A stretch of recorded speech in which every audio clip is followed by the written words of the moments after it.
Viral ಆಗಬೇಕು ಅಂತ ಕಾರಿನ ಮೇಲೆ ಒಂದೆರಡು ಕಿಸ್ ಗುರುತು ಹಾಕಿದರೆ ಅರ್ಥ ಮಾಡಿಕೊಳ್ಳಬಹುದು.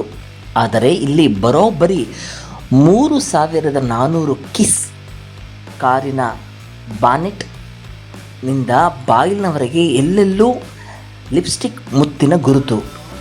ಈ ಕಾರಿನ ವಿಡಿಯೋ ಕೇವಲ 24 ಗಂಟೆಯಲ್ಲಿ 55 ಲಕ್ಷಕ್ಕೂ ಹೆಚ್ಚು ವೀಕ್ಷಣೆ ಪಡೆಯಿತು. ಆದರೆ ಈ ವೈರಲ್ ರೀಲ್ಸ್ ನೋಡಿದ ಪೊಲೀಸರಿಗೆ ಮಾತ್ರ ಇದು ಇಷ್ಟವಾಗಲಿಲ್ಲ. ಕೊನೆಗೆ ಏನಾಯಿತು ಗೊತ್ತಾ? ಬಾಯ್ ಫ್ರೆಂಡ್ಗೆ 5500 ದಂಡ ಕಾರು ಪೊಲೀಸ್ ಠಾಣೆಗೆ. ಸಾಮಾಜಿಕ ಜಾಲತಾಣದಲ್ಲಿ ವೈರಲ್ ಆಗಬೇಕು ಅನ್ನೋ ಆಸೆ ಈಗ ಹಲವರನ್ನು ವಿಭಿನ್ನ ರೀತಿಯ ರೀಲ್ಸ್ ಮಾಡಲು ಪ್ರೇರೇಪಿಸುತ್ತದೆ. ಹೆಚ್ಚಿನ ವೀಕ್ಷಣೆ ಪಡೆಯಬೇಕು ಅನ್ನೋ ಉದ್ದೇಶದಿಂದ ಕೆಲವರು ವಿಭಿನ್ನ ಸ್ಥಳಗಳಲ್ಲಿ ವಿಭಿನ್ನ ರೀತಿಯಲ್ಲಿ ವಿಡಿಯೋಗಳನ್ನು ಮಾಡುತ್ತಿದ್ದಾರೆ. ಆದರೆ ಮಧ್ಯಪ್ರದೇಶದ ಗ್ವಾಲಿಯರ್ನಲ್ಲಿ ಯುವಕನೊಬ್ಬ ಮಾಡಿದ ರೀಲ್ಸ್ ಐಡಿಯಾ ಮಾತ್ರ ಈಗ ಭಾರೀ ಚರ್ಚೆಗೆ ಕಾರಣವಾಗಿದೆ.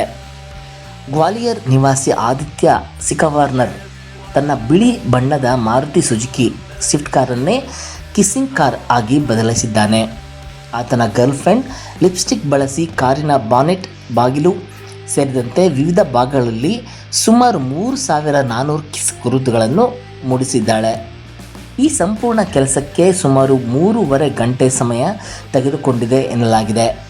ನಂತರ ಈ ಲಿಪ್ಸ್ಟಿಕ್ ಗುರುತುಗಳಿಂದ ತುಂಬಿದ ಕಾರನ್ನು ರಸ್ತೆಗೆ ತೆಗೆದುಕೊಂಡು ಹೋಗಿ ರೀಲ್ಸ್ ಮಾಡಲಾಗಿದೆ.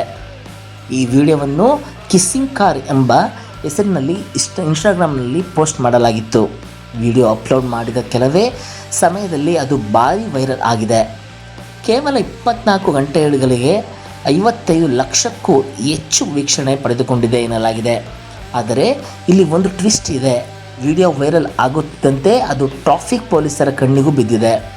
ವಿಡಿಯೋದಲ್ಲಿ ಕಾರನ್ನು ವೇಗವಾಗಿ ಚಾಲನೆ ಮಾಡುತ್ತಿರುವುದು ಪೊಲೀಸರ ಗಮನಕ್ಕೆ ಬಂದಿದೆ ಎನ್ನಲಾಗಿದೆ.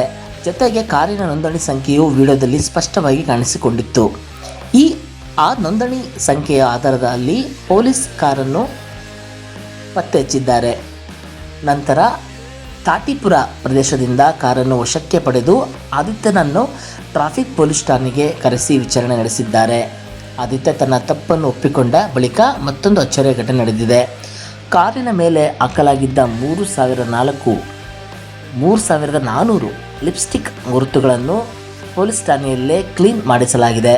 ಅಷ್ಟೇ ಅಲ್ಲದೆ ರಸ್ತೆ ಸುರಕ್ಷತೆಗೆ ಧಕ್ಕೆ ತರುವ ರೀತಿಯಲ್ಲಿ ಚಾಲನೆ ಮಾಡಿದ್ದಕ್ಕಾಗಿ ಹಾಗೂ ಟ್ರಾಫಿಕ್ ನಿಯಮ ಉಲ್ಲಂಘನೆ ಮಾಡಿದ ಆರೋಪದಲ್ಲಿ 5500 ದಂಡ ವಿಧಿಸಲಾಗಿದೆ. ಅಂದರೆ ವೈರಲ್ ಆಗಬೇಕು ಅನ್ನೋ ಮಾಡಿದ ಒಂದು ರೀಲ್ಸ್ ಮೊದಲಿಗೆ 55 ಲಕ್ಷ ವೀಕ್ಷಣೆ ತಂದುಕೊಟ್ಟಿತ್ತು. ಆದರೆ ಅದೇ ರೀಲ್ಸ್ ಕೊನೆಗೆ ಪೊಲೀಸರ ಗಮನ ಸೆಳೆಯಿತು. ಕಾರನ್ನು ಪೊಲೀಸ್ ಠಾಣೆಗೆ ತಲುಪಿಸಿತು. ಹಾಗಾಗಿ ಸೋಷಿಯಲ್ ಮೀಡಿಯಾದಲ್ಲಿ ರೀಲ್ಸ್ ಮಾಡುವಾಗ ಕೇವಲ ವೀಕ್ಷಣೆ ಮತ್ತು ವೈರಲ್ ಆಗುವುದಷ್ಟೇ ನೋಡದೆ ರಸ್ತೆ ಸುರಕ್ಷತೆ ಮತ್ತು ಟ್ರಾಫಿಕ್ ನಿಯಮಗಳನ್ನು ಪಾಲಿಸುವುದು ಬಹಳ ಮುಖ್ಯ. 3400 ಕಿಸ್ಗಳಿಂದ ಗಮನ ಸೆಳೆದ ಈ ಕಿಸ್ಸಿಂಗ್ ಕಾರ್ ಕತೆ ಇದೀಗ ಸೋಷಿಯಲ್ ಮೀಡಿಯಾದಲ್ಲಿ ಭಾರಿ ಚರ್ಚೆಯಾಗುತ್ತಿದೆ. 55 ಲಕ್ಷ ವ್ಯೂಸ್ ಬಂದರೂ ಕೊನೆಗೆ 5500 ದಂಡ. ನಿಮ್ಮ ಪ್ರಕಾರ ವೈರಲ್ ಆಗೋಕ್ಕೆ ಇಂತಹ ಐಡಿಯಾ ಮಾಡಿದ್ದು ಸರಿನಾ ತಪ್ಪಾ? ಕಾಮೆಂಟ್ನಲ್ಲಿ ತಿಳಿಸಿ ಸ್ನೇಹಿತರೆ. ನಮಸ್ಕಾರ ಸ್ನೇಹಿತರೆ.